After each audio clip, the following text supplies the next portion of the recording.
Cumprimento os irmãos com a paz do Senhor Jesus, amém? Vamos abrir as nossas Bíblias em Apocalipse, no seu capítulo 21. Abram suas Bíblias em Apocalipse, no seu capítulo 21. Diz assim a palavra do Senhor. Então vi um novo céu e uma nova terra, pois já o primeiro céu e a primeira terra passaram, e o mar já não existe. Vi também a cidade santa, a nova Jerusalém, que de Deus descia do céu, ataviada como uma noiva para o seu noivo. E ouvi uma grande voz vinda do trono, que dizia: Agora o tabernáculo de Deus está com os homens. Deus habitará com eles, e eles serão seu povo. E o próprio Deus estará com eles, e será o seu Deus. Deus enxugará de seus olhos toda lágrima, e não haverá mais morte, e nem pranto, nem clamor, nem dor, pois já as primeiras coisas são passadas. E o que estava assentado no trono disse: Faço nova todas as coisas. E disse-me: Escreve, pois essas palavras são fiéis e verdadeiras. E disse-me mais: Está cumprido. Eu sou o Alfa e o Ômega, o princípio e o fim. E a quem tiver sede, de graça lhe darei da fonte da água da vida. Quem vencer, herdará todas as coisas, e eu serei o seu Deus, e ele será o meu filho. Amém? Pode sentar-se. Bom, irmãos, e hoje aqui nós continuamos a nossa jornada de estudos. Eu ainda estou falando dos eventos aleatoriamente. Por quê? Porque, como eu disse para os irmãos, logo mais, hoje nós falaremos do céu. Na semana que vem, nós vamos falar do inferno. Eu quero trazer uma mensagem aqui detalhada sobre o inferno. É uma mensagem importante, é um tema fundamental. E o inferno, pasmem, é o inferno de Deus. Assim como o céu é o céu de Deus, o inferno também pertence a Deus. Tá? E nós vamos falar isso, porque é no inferno que Deus manifesta a sua justiça punitiva. E é no céu que Ele manifesta a sua justiça de maneira a recompensar a igreja. E depois eu vou falar da ordem cronológica dos fatos. Aí eu vou falar com você o seguinte, quietinho. Como que se darão os fatos? O que acontece primeiro e o que acontece depois? Eu acho que isso é o ponto final que vai traçar aquela costura na roupa toda. A doutrina, do jeito que eu estou fazendo, da maneira como eu estou explanando, é como se fosse vários retalhos, né? E nós precisamos costurar uma roupa com esses retalhos, né? Então nós vamos fazer isso quando nós passarmos o fio final, que é traçar as cronologias. É aí que tem muita discussão. E eu vou apresentar, conforme eu já tinha dito, aquela que é menos burocrática e mais bíblica. Entendam o seguinte, que todas são burocráticas e todas são bíblicas. E aí nós vamos ver qual seria, ou qual será a que menos nos dará trabalho para aderirmos. E hoje nós vamos falar do céu. A primeira questão, eu acho que surge na mente de qualquer pessoa: o que é o céu? Você, cristão, leitor da Bíblia, o que é o céu? O que o teu imaginário, a tua mente, consegue produzir quando você começa a refletir a respeito dos céus? Assim, na compreensão popular a respeito dos céus, nós temos aí uma gama, né, uma infinitude de ideias de como que é lá. Desde coisas mais bizarras como anjinhos tocando harpinha, né? Coisas altamente mitológicas, quanto posições mais coerentes com a Bíblia, como por exemplo essa que nós lemos aqui no capítulo 21, que se estende em todo o capítulo. Nós fizemos uma breve leitura, mas o capítulo ele vai ainda adiante, né? Mas, mesmo no capítulo 21, nós temos aqui uma série de problemas. Por quê? Porque nós estamos olhando um livro que é apocalíptico. Esse gênero apocalíptico é um gênero altamente simbólico. É um tipo de escrita que se lança a mão de muitos símbolos. Por quê? Porque está se tentando explicar uma coisa que ainda não aconteceu, que vai acontecer. E precisa-se de argumentos para se construir isso. Nós estamos falando a respeito do que João está vendo. João, ele está diante de uma coisa belíssima, uma coisa que é grande demais aos seus olhos. E João, ele precisa, dentro da esfera de existência dele, achar figuras que podem ser relacionadas àquilo que ele está vendo. Ele está vendo algo maravilhosíssimo e que dificilmente ele consegue explicar. Então, essa é a máxima do gênero apocalíptico. Por causa dessa incapacidade do homem, né, de explicar a respeito dessas coisas maravilhosas que estão lhe sendo reveladas, ele começa a utilizar de tudo aquilo que está ao seu redor para tentar explicar. Quando ele olha alguma coisa que é brilhosa, que tem muita similaridade com aquilo que ele conhecia no passado como ouro, ele emprega a palavra ouro. Mas não necessariamente ele está olhando alguma coisa que é feita de ouro. Mas a única coisa que ele tem em mãos para tentar explicar aquilo que ele está vendo é o ouro. E daí por diante, nós temos o uso aqui de muitos símbolos. Alguns, o próprio livro do Apocalipse vai explicar, e outros não.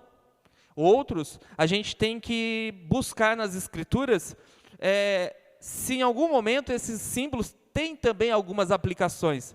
Como, por exemplo, a palavra trono. Nós vamos ver muitas palavras tronos aqui, e trono a gente sabe que é governo. Nós vemos coroa, que também implica em reinado, em governo, e dentre outras palavras aqui que nos são apresentadas. E hoje nós temos aqui um grande desafio, que é pensar o céu. Pode passar. Mais uma vez. Os meus textos ficaram bem longos e são bem pesados, mas não são difíceis de entender. Então, vamos lá. Em todo o Novo Testamento, nós temos a surpreendente afirmação de que os salvos por Cristo vão morar com Ele nos céus. E a partir dessa afirmação surgem vários questionamentos a se fazer. Dentre elas, o que é o céu? Como eu já acabei de dizer, essa é uma pergunta difícil. Parece uma pergunta simples, mas não é não. Muitas pessoas vão dizer que o céu é isso aí, que está em cima, azul. E evidente que não é. Não é a respeito do céu azul que nós estamos falando. Onde fica esse lugar? Céu. Você vai dizer, para cima. Pois é. Deus está lá? No céu? O que a Bíblia diz a respeito disso? Onde está Deus? A igreja vai morar no céu? Ou a igreja vai morar na nova terra? O céu pode ser considerado um estado? O céu é um lugar ou um estado? Ou o céu é um lugar e um estado ao mesmo tempo? Será que estar com Cristo é estar no céu? O céu é uma dimensão diferente da nossa? Ou não? Ou será que se você pegar um foguete e ir subindo para cima, e bem para cima, e bem para cima, pode ser que você tope lá nos portões celestiais, inclusive com trinco e cadeado, Pois é. Evidente que não pode ser assim. Meu laser vai parar hoje. E os termos diversos que nos dão a impressão de que o céu parece uma cidade feita de pedras preciosas. São literais? Como eu citei aqui. Ruas de ouro, né? Muros de pedras preciosas. O alicerce feito de pedras preciosas nos dá a impressão de que é um baita condomínio de luxo. Mas será que o céu é um condomínio de luxo? Como Apocalipse capítulo 21 nos dá a entender? Altamente luxuoso. Que Deus utilizou-se para construir o céu, tudo aquilo que de mais precioso existe na terra? Será que é isso? Logo, se Deus fez isso, nós também podemos fazer, porque se Ele usou tudo que de mais precioso há na terra para fazer o céu, nós também podemos fazer isso. Então, será que é exatamente como está aqui? As coisas que estão aqui na terra são a base ou os materiais utilizados para construir as mansões do céu? E será que são casas? O céu é semelhante à terra? Como que é o céu? Será que tem grama lá em cima? Será que é lá em cima? E por aí vai. Parece ser simples falar do céu. E de fato é, se nós estivermos falando desse céu aqui. Mas nós estamos falando no lugar onde Deus habita. Nós estamos falando de coisas espirituais. O céu é espiritual. Então, não dá para falar de coisas espirituais a partir da imaginação. Precisa se fundamentar na Bíblia. E aí, nós precisamos ver os pontos fundamentais da Bíblia que nos darão aí uma visão mais clara a respeito do céu. E não deixar que a nossa imaginação nos conduza a criar uma ideia de céu. Pode passar. Nós precisamos falar mais de céu. Isso é uma questão fundamental, né? Às vezes nós falamos de céu como um complemento.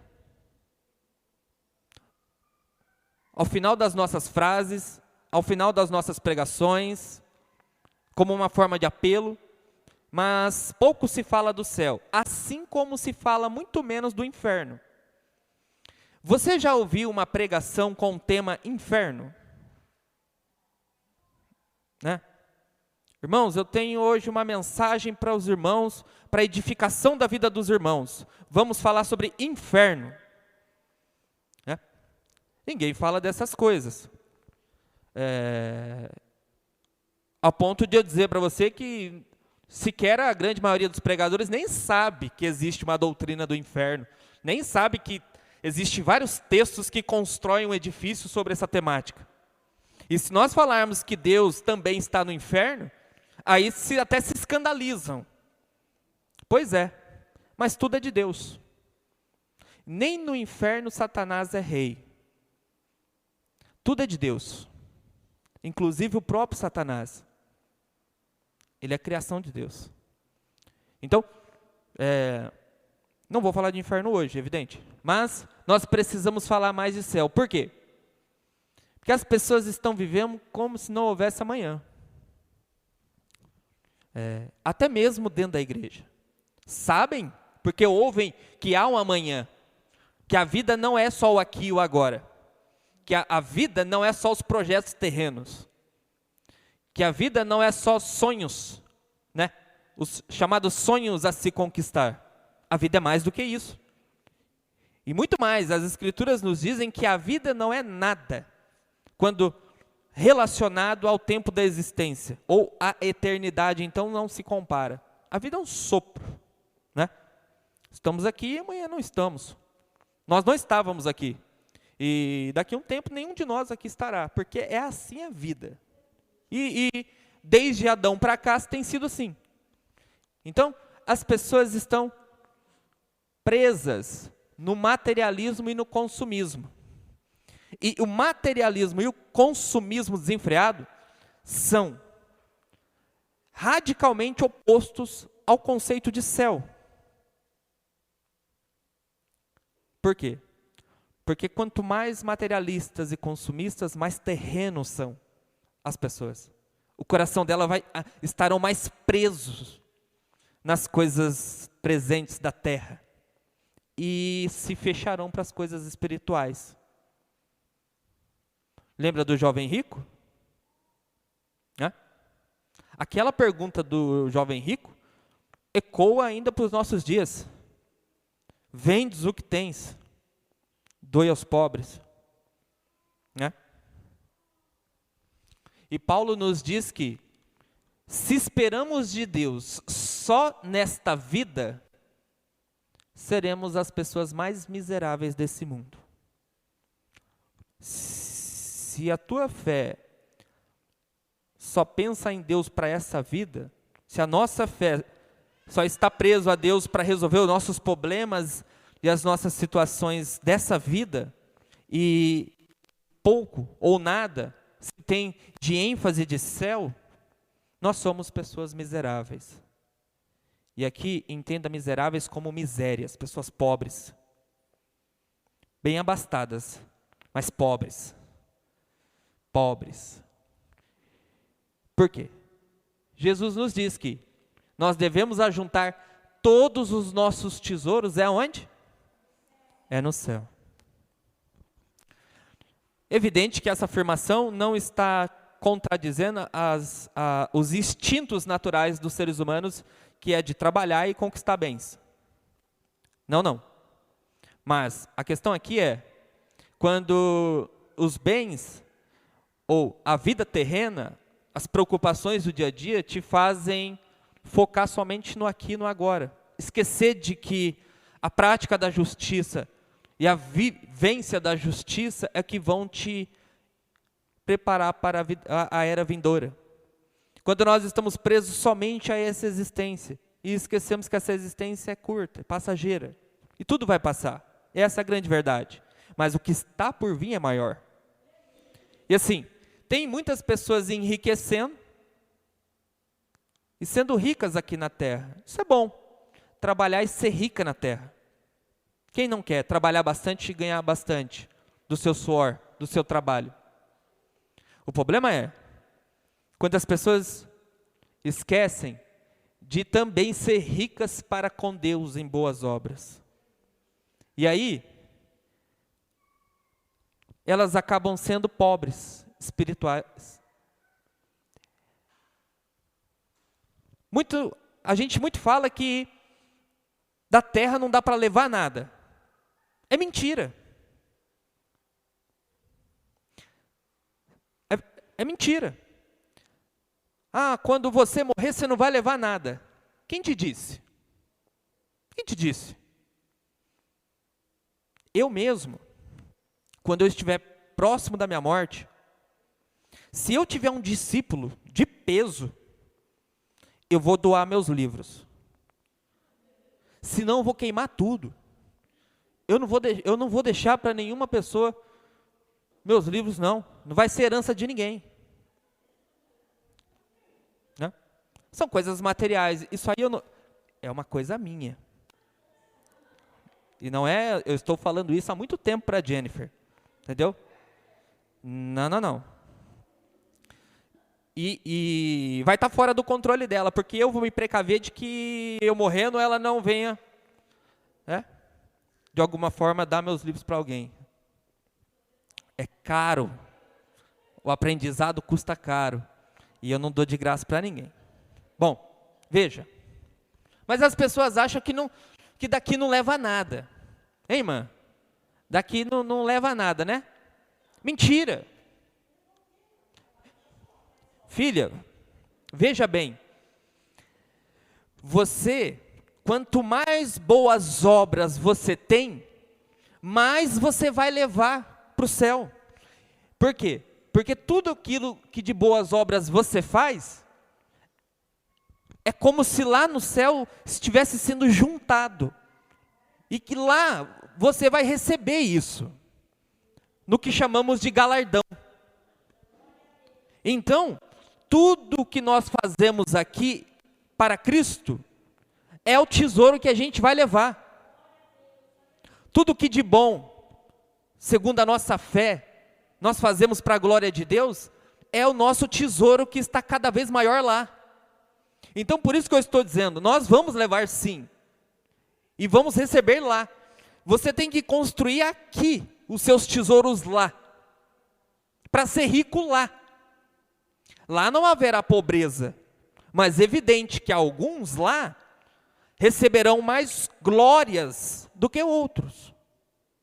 Por incrível que pareça.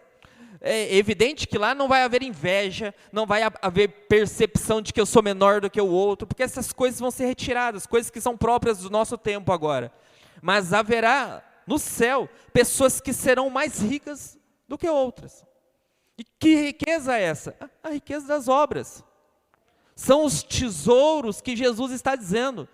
Ó, nós devemos ajuntar tesouros no céu. Você tem que ser rico lá.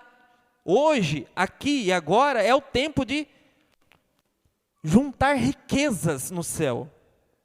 Mas nós, somos seres humanos, nós queremos ajuntar riquezas para a terra. E essas riquezas passarão. Pode passar. No Novo Testamento nós vemos vários conceitos de céu.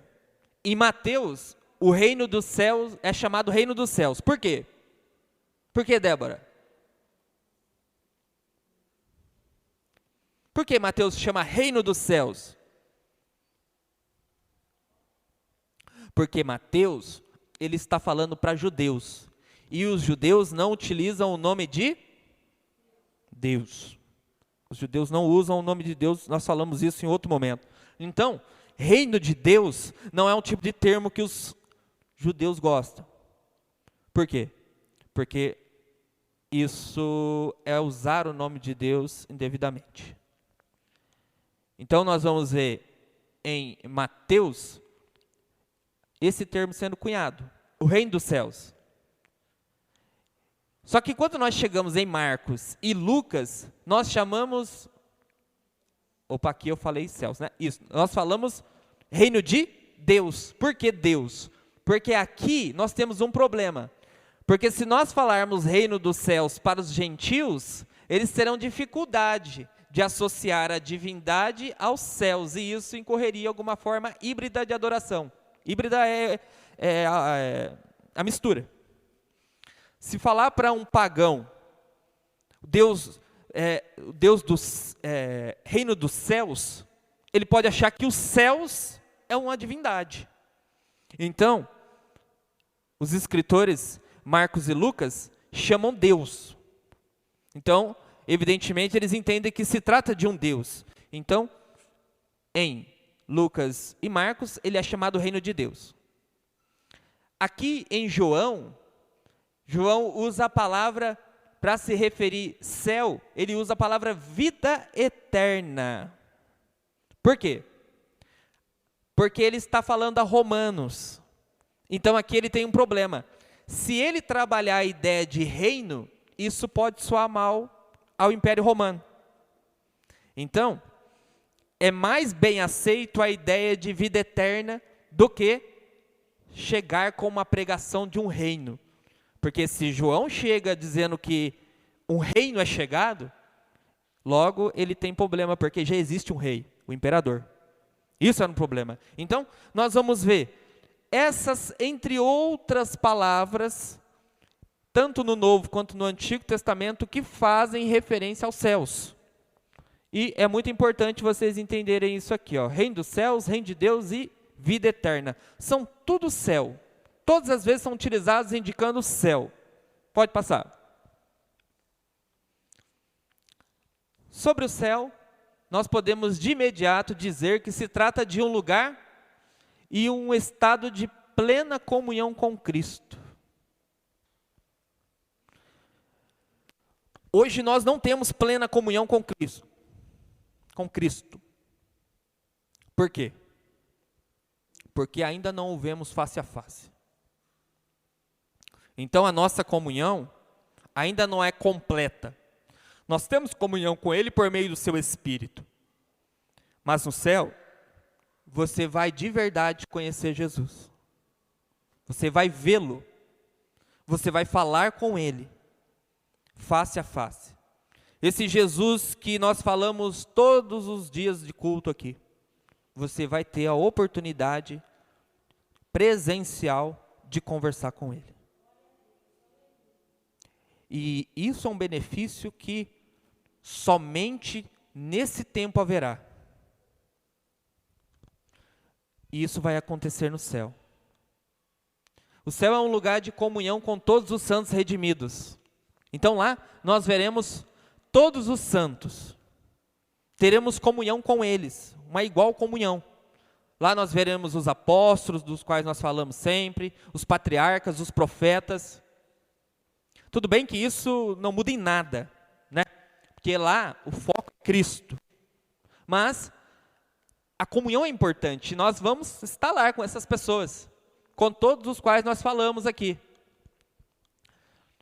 O céu é um lugar de delícias, plena alegria, perfeição de prazeres sem fim. No céu, nós teremos uma plena alegria. Hoje nenhum de nós que estamos aqui desfruta de uma plena alegria. Por quê? Porque, querendo ou não, sempre existirá algum fator que tira de nós a nossa alegria. Você pode estar se alegrando agora, mas está acontecendo um monte de coisa ao seu redor, coisas que sequer você tem controle, mas que tiram a sua paz, tiram a sua perfeita alegria. Essa alegria perfeita, sem nenhum tipo de preocupação, só existe no céu. Nós vemos tantas pessoas que dizem assim: eu aceitei Jesus, eu estou passando um monte de problema, né? E quando eu não era cristão, eu não tinha essas coisas. Pois é. Eu vejo, inclusive, nós tínhamos aqui um rapazinho, vou contar essa história para o Alexandre, para você ver que, para servir de exemplo. A gente encontrava ele na rua, o sorriso dele mal cabia no rosto. E ele não tinha todos os dentes ainda. Então, vivia sorridente, na rua era sorridente, se encontrava na roda de esquina sorridente, e era sorridente, irmão, uma coisa linda de ver. Ele entrar por aquela porta ali, mudava a feição do rapaz.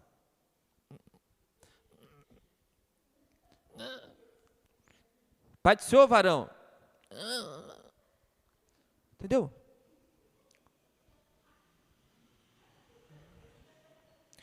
Eu cheguei a uma conclusão: a igreja está fazendo mal para esse rapaz. E esse rapaz, ele é mais feliz onde ele está do que aqui. Porque aqui gera sofrimento para ele. Ele está sofrendo, ele estava sofrendo. Está sofrendo. Eu falei: não pode ser. Achei a primeira pessoa que é mais feliz no mundo do que na igreja. Pois é. Está por aí. Mas a questão é, a verdadeira alegria e a plena alegria, a verdadeira sim, nós podemos encontrar aqui nesse mundo, é Cristo. Agora, a plena alegria só estando com Cristo nos céus. Então ainda nós sentimos a dor, o sofrimento, eu quero muito essa alegria, entendeu? Eu, assim como todos vocês aqui, não aguento mais sofrimentos, problemas, pessoas com terceiros com problemas que me afetam, não aguento mais. Mas só no céu teremos a perfeita alegria. Bom, no céu é lugar de santidade eternal. Meu irmão, acabou o pecado. O céu é o último estágio, né, da nossa escatologia. Normalmente eu deveria falar do inferno primeiro e depois do céu, mas eu inverti. Mas veja, o céu é o fim do pecado. Não vai haver mais nenhum tipo de pecado, não vai haver homicídio, não vai haver agressões, não vai haver abusos, dentre outras coisas. O céu é um lugar onde nada de mal pode entrar de maneira nenhuma. A comunhão, o gozo serão eternos. Satisfação eterna, comunhão eterna, plena e perfeita. Lá no céu, ninguém vai falar mal de você. Tadinho. Né? Não haverá distinções. Porque céu e terra serão um. E Deus e o seu povo também serão um. Isso é interessante. Céu e terra vão ser uma coisa só. O céu, bem como nós estamos falando, e a nova terra que há de ser feita, serão uma coisa só. Porque Deus está nos céus, mas Deus vai morar com os homens. Logo, o céu vem aos homens. Então, estando nós na nova terra, estaremos no céu. E não vai haver mais distinções nem divisões. Céu e terra, como diz o hino, neste tempo céu e terra hão de ser a mesma igreja. E Deus e seu povo também serão um. O que você falou aí, irmã? Eu, hein? Passa. Ó, quietinhos. Uma vez que Deus fará a nova terra seu lugar de habitação, e uma vez que o céu é onde Deus habita, estaremos continuando no céu enquanto estivermos na nova terra. Hoje Deus está nos céus, que é uma dimensão diferente da nossa. O céu não é para cima, irmãos, esquece essa história. Entendeu?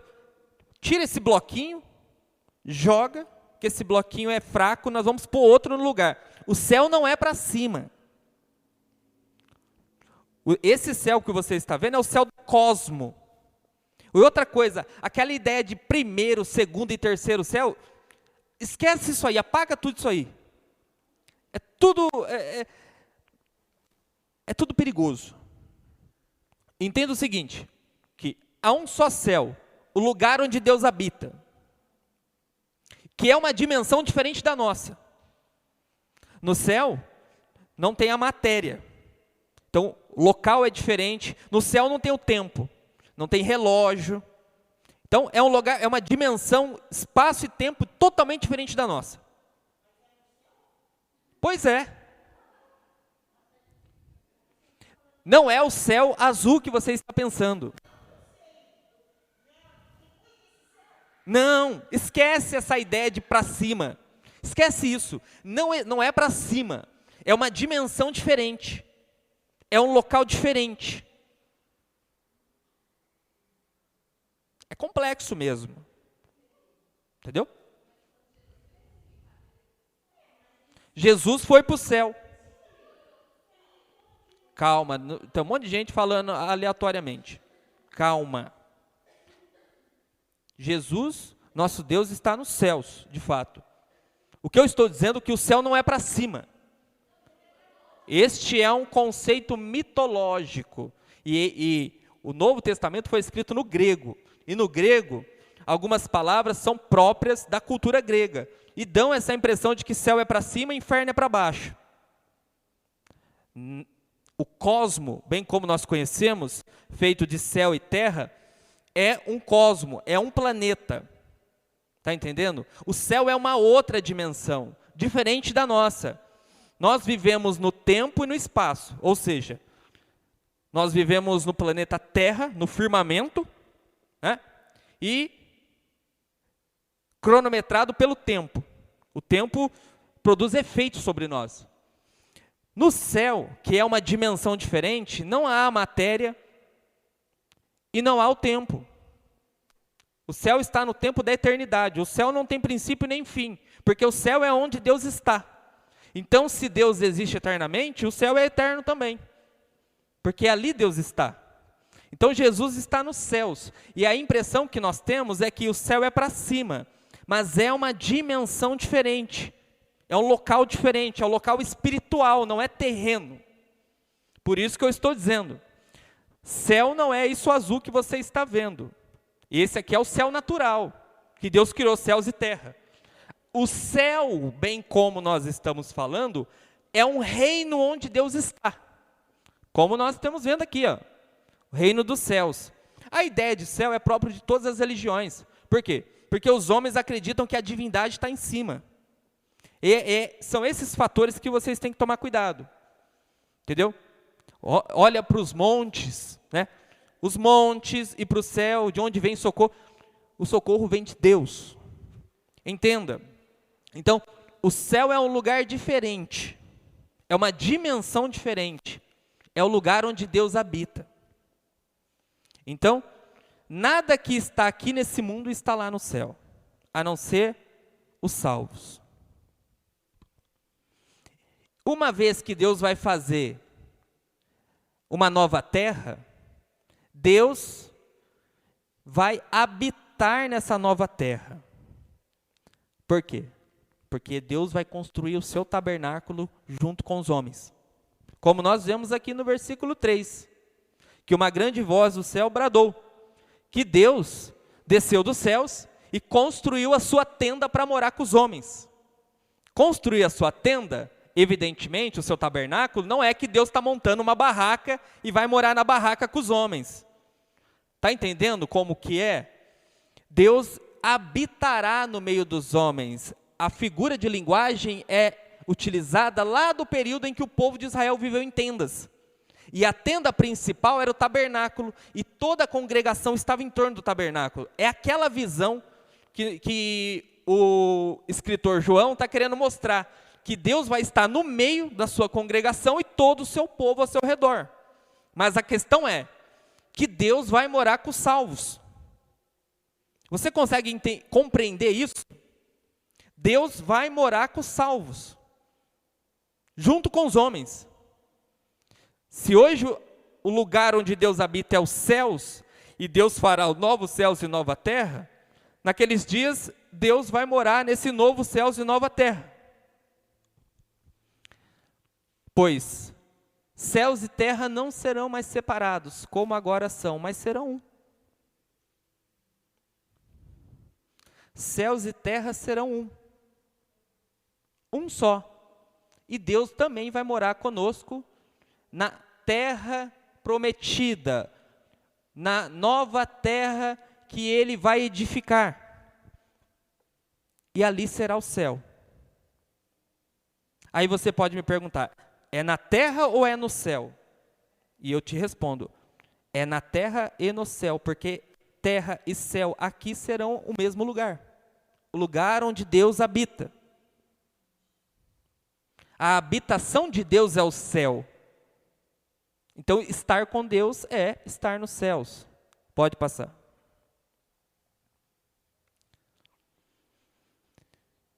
Vi um novo céu e uma nova terra. Porque já o primeiro céu e a primeira terra passaram. E o mar já não existe. Essa expressão aqui também pode ser literal. De fato, o mar pode não existir, como o mar aqui pode estar ligado às tribulações e aos povos, né, que militavam contra Cristo. Lembrem-se que o anticristo, em Apocalipse, é a besta que saiu do mar. Então, pode ser que o mar deixe de existir, ou pode ser que aqui seja uma referência à ideia de que as tribulações já não existirão. E João viu a cidade santa e a nova Jerusalém, que de Deus descia do céu, adereçada como uma esposa ataviada para o seu marido. Ou seja, aqui céu, em Apocalipse, é chamado de Santa Cidade Nova Jerusalém. Ou, como Paulo diz, a Jerusalém que é de cima. E ele ouviu uma grande voz do céu que dizia, eis aqui o tabernáculo de Deus com os homens, o que eu disse. Ou seja, a casa de Deus que é nos céus, agora está na nova terra, com os homens, pois Deus vai habitar conosco. Se você tentar construir isso na sua mente, seria mais ou menos assim: Deus teria uma casa no meio e nós, as nossas casas ao seu derredor. É isso que o autor bíblico faz, todo tempo. É assim que o templo de Jerusalém estava, edificado no centro da cidade. Era assim que o tabernáculo estava no deserto, né? E é assim que vai ser. Então, o tabernáculo lá atrás, o templo e a forma como a civilização ficava em torno da divindade, ou desses espaços sagrados, apontavam para aquilo que ia acontecer no futuro, que vai acontecer ainda, que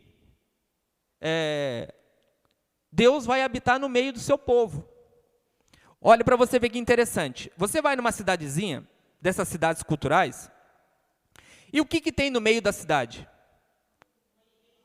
Uma igrejinha. Uma pessoa pode passar por lá, né? Pode passar em uma praça, e pode passar numa igrejinha de uma cidade, e achar que é uma coisa normal, foi uma construção aleatória. Esse padrão de que a igrejinha tem que estar no centro da cidade é antigo. Vem lá do mito, lá das religiões antigas lá atrás. Vem desde a religião do próprio povo de Israel, que se constituiu em torno do tabernáculo e do templo. Entendeu? Estrategicamente, né, parece que é uma questão meramente estrutural, de engenharia, mas não é religiosa. As cidades, até a estrutura das cidades, a forma como elas nascem é religiosa. A religião está por toda parte. E tudo isso, mesmo que seja uma religião de adoração a uma falsa divindade, tudo isso aponta para uma realidade futura. A realidade que Deus vai habitar no centro dessa cidade, no centro da cidade que Ele vai edificar, que é a cidade santa, que é a nova terra e os novos céus que Ele vai criar para morar. Ele vai morar com a gente. Deus vai morar com o seu povo no céu. Há muitas questões sobre céu, mas a mais importante de todas é que Deus vai morar com a gente. Está entendendo? Hoje o Espírito de Deus habita conosco, mas nós queremos mais, nós queremos a plenitude disso. E a plenitude disso Deus só nos dará nos céus. É por isso que Paulo diz que o Espírito Santo é o penhor da nossa salvação. É o primeiro pagamento, que garante que quando Ele voltar, Ele vai retirar o seu Espírito, desfazer a penhora e nos conceder o bem, que é a plenitude de si. E aí, fica todo mundo desesperado do céu. Acredite, Deus é maior que os céus. Deus é mais valioso que os céus, e estar com Deus é estar nos céus. Por isso que, pode passar, nós vamos ver aqui que é mais uma questão de estado do que uma questão de lugar, embora as duas coisas sejam importantes. Por quê? Vejam o texto que eu pedi para vocês lerem. Jesus falava com seus discípulos, quando falava com seus discípulos, fez uma promessa, dizendo: quando eu for e vos preparar um lugar, virei outra vez e vos levarei para mim mesmo, como uma possessão, para mim mesmo, para que onde eu estiver, vós estejais também. Logo, o céu é estar com Cristo. Aonde Cristo estiver, nós estaremos com Ele. Então é uma condição, estar com Cristo é estar no céu, e estar aonde Cristo está, é estar também no céu. De uma forma ou de outra, nós só podemos falar de céu, se nós considerarmos que estaremos com a plenitude de Deus, estaremos com o próprio Deus, que Deus estará lá, e nós teremos o contato com Ele, a ponto de pôr a mão em Deus. Está entendendo? Acariciá-lo, abraçá-lo. Isso é o céu, é o estado mais íntimo e pleno que nós teremos. Deus dará tudo de si para nós, e nós poderemos pegar tudo dele. o maior tesouro de todos é esse. É a presença de Deus.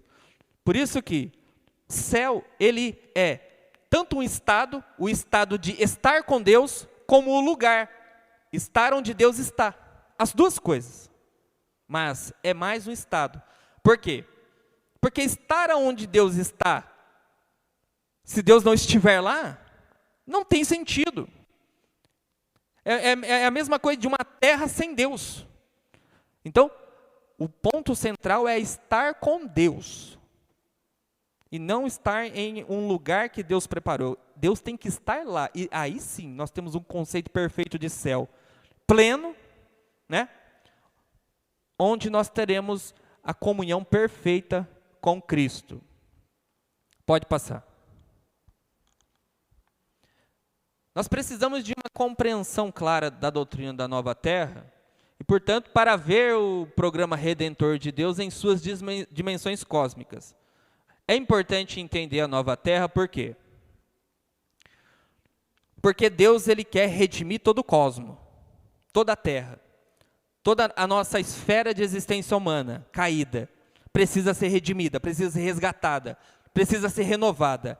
E Deus não estará satisfeito até que todo o universo tenha sido purificado de todos os resultados do pecado do homem.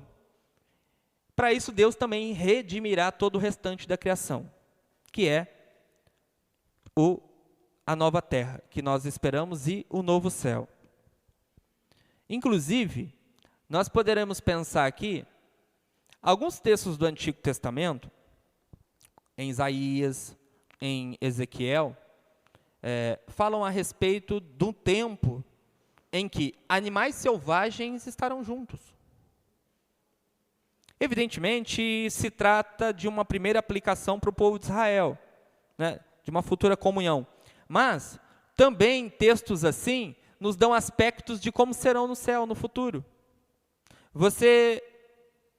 Se nós tomarmos esses textos como textos que de alguma forma são literais, eles nos dão a entender de que no céu nós poderemos tocar em animais selvagens, sem que ele nos faça dano algum. De que um animal selvagem que seja carnívoro, vai ter contato com um animal herbívoro. E eles não vão se atacar.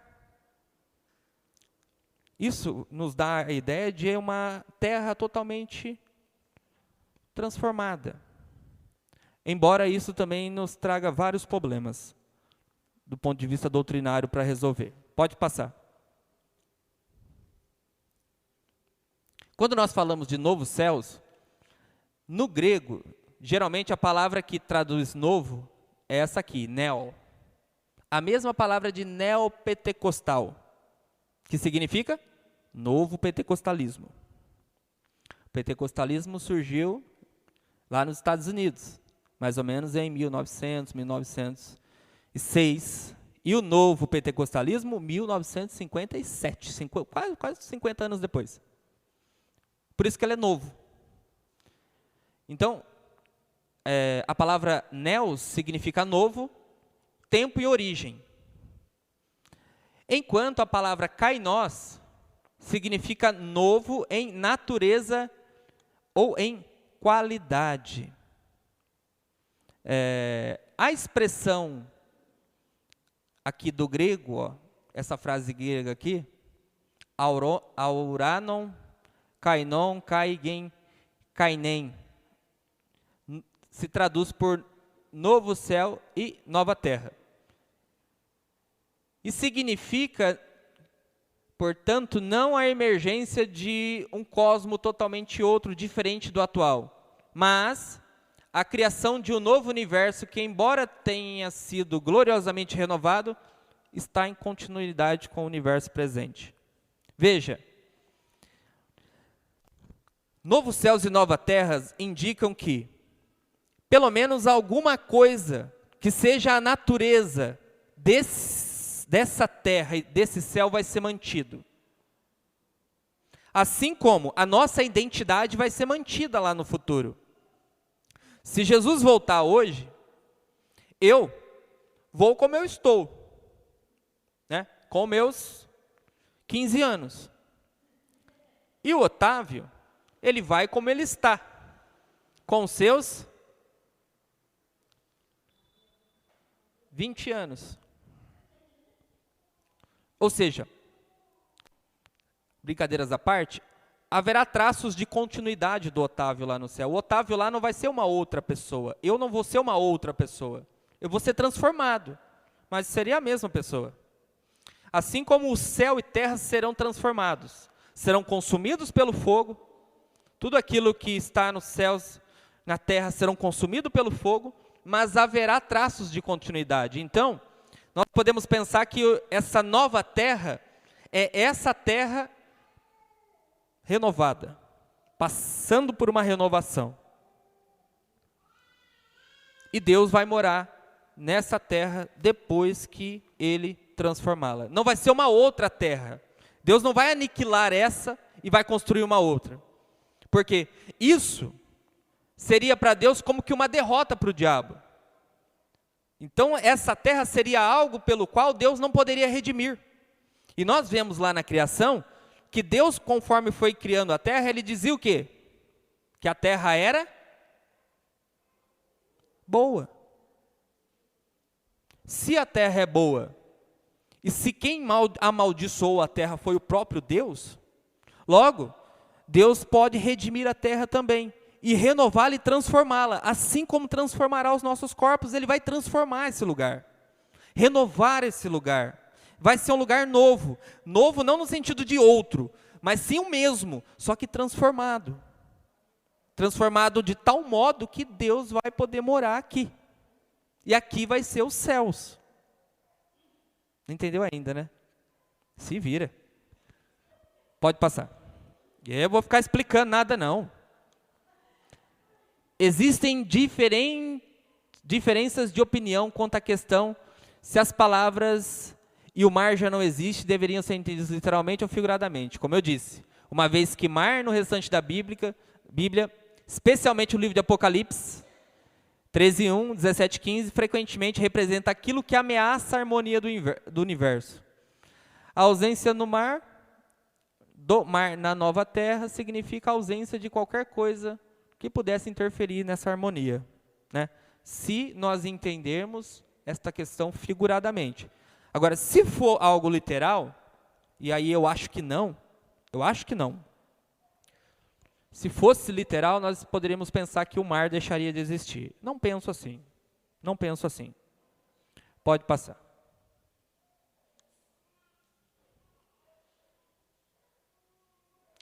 As afirmações corajosas do verso 4 sugerem bem mais do que elas efetivamente dizem.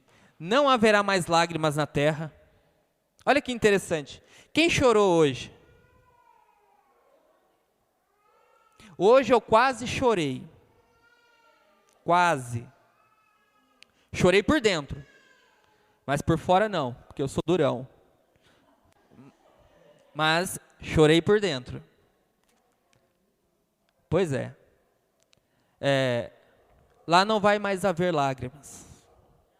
As lágrimas serão extinguidas. Não haverá mais lágrimas, não haverá mais lágrimas. E uma lágrima, irmãos, não é fácil. As lágrimas falam muito. Não haverá mais choro. Quem chorou hoje?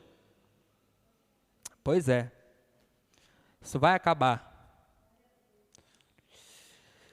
Quem teve dor hoje? Isso vai acabar.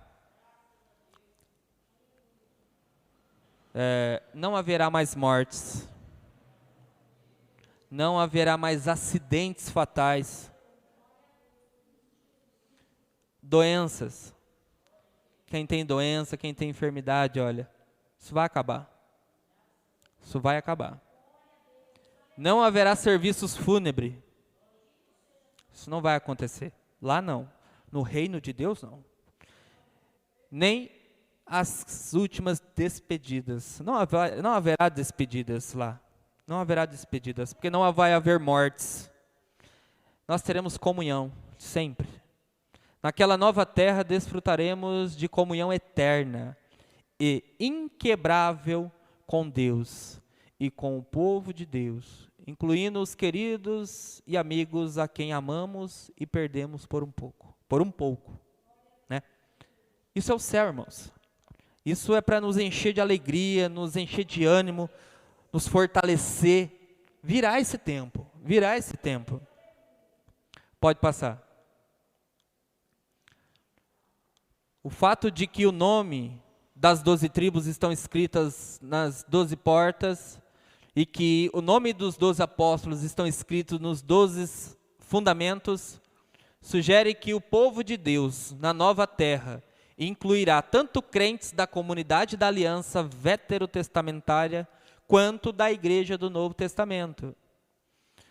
Não haverá templo na cidade, uma vez que os habitantes da nova terra terão comunhão direta e contínua com Deus. Isso é importante. 2 pontos importantes aqui. Primeiro, Velho Testamento.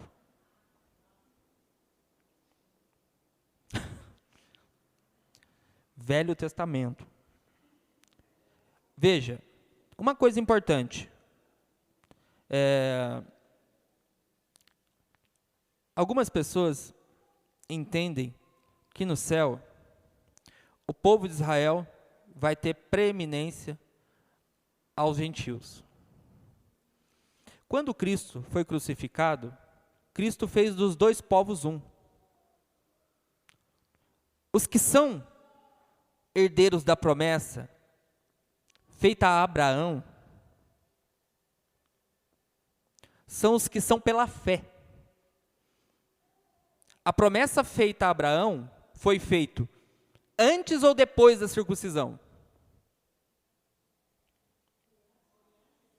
Exatamente, para que Abraão seja pai de todos, não somente do povo de Israel. Então, os que são da fé em Cristo, são descendentes de Abraão e herdeiros conforme a promessa. O que eu quero dizer com isso? Não há 2 povos. Não há 2 povos. Quem é o povo de Deus? O povo de Deus são os que creem. Não há 2 povos. No céu não há distinção. Não há povo 1, povo 2. Não há homem e mulher. Todos são um. Então, qualquer noção, qualquer reconstrução de um Israel glorioso e dominando sobre os gentios, não haverá. Esquece isso. É um só povo. Em Cristo todos somos um. Ponto. Os que são herdeiros da promessa são os que são da fé, não os que são segundo a descendência. Segundo, no céu não haverá templo.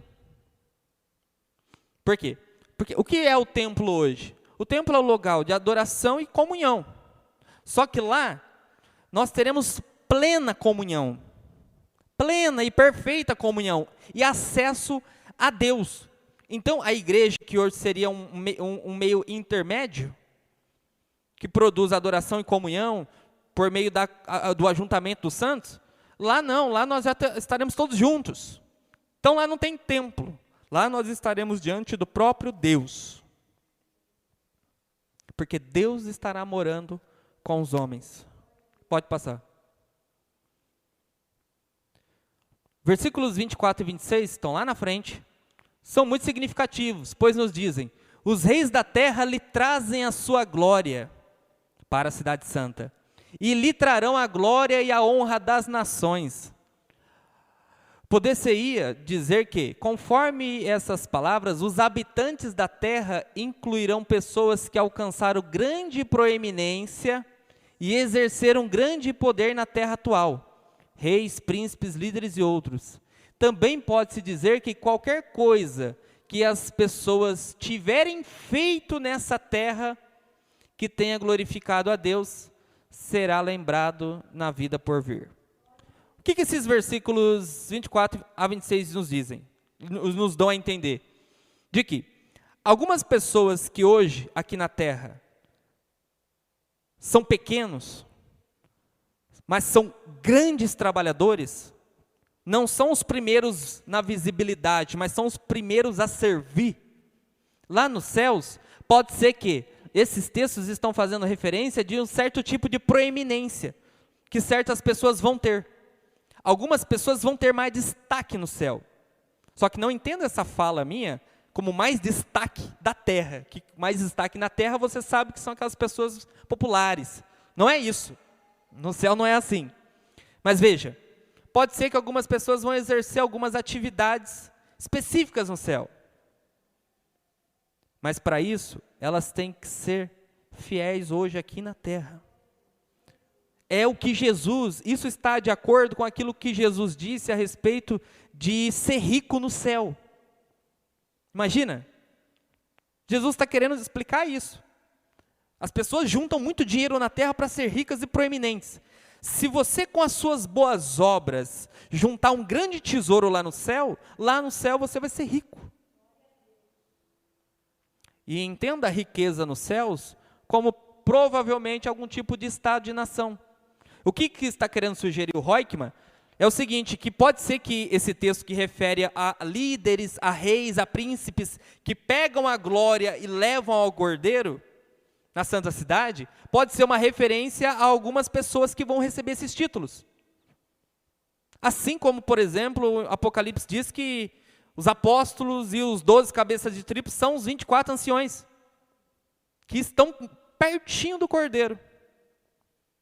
Pode ser que esses textos tenham esse tipo de sentido. Então, uma pessoa que trabalha muito aqui, para a glória de Deus, pode estar ajuntando um bom tesouro lá no céu. Pode receber um belo galardão. Porque se galardão é uma recompensa, e se de fato a Bíblia fala que haverá uma recompensa, e se o galardão é conforme as obras, você entendeu essa soma? A matemática é simples, quem mais faz, mais recebe. Tá? Mesmo que no céu não haja inveja, né? As pessoas não vão ficar com inveja porque uma tem mais que as outras. Mas dá a ideia, alguns textos dão essa ideia de que no céu algumas pessoas vão ter mais que as outras. Né? É lógico. Eu sou um presbítero, você acha que no céu, como é que você acha que vai ser? Você acha que o que está me esperando, eu trabalho pela... E não olha com essa cara para mim não, Janeide. Eu trabalho por essa recompensa aí. Lá no céu, vocês olham para mim aqui, eu sou pobre mesmo. Mas lá no céu, filho, vocês não sabem. Pode passar. Né, pastor? E para finalizar, qual é a mensagem para nós? Para nós continuarmos com os olhos no céu. É isso aqui, ó.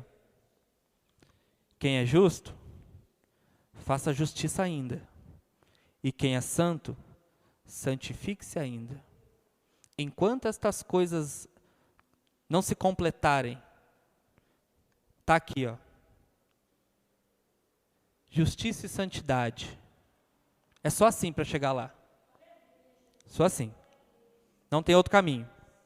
Não existe outro caminho para o céu. Seja quem for. Se não for justificado por Cristo, e se não receber da santidade que só vem de Cristo, não pode entrar lá. Porque sem santificação,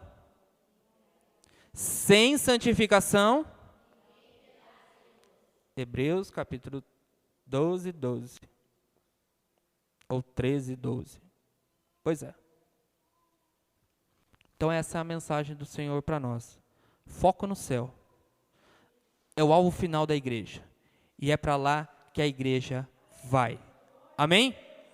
Uma salva de palmas para Jesus.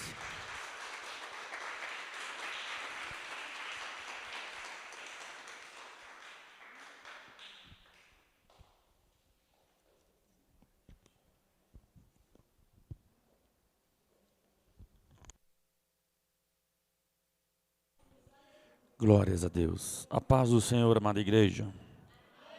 Glória a Deus. Vamos colocar em pé.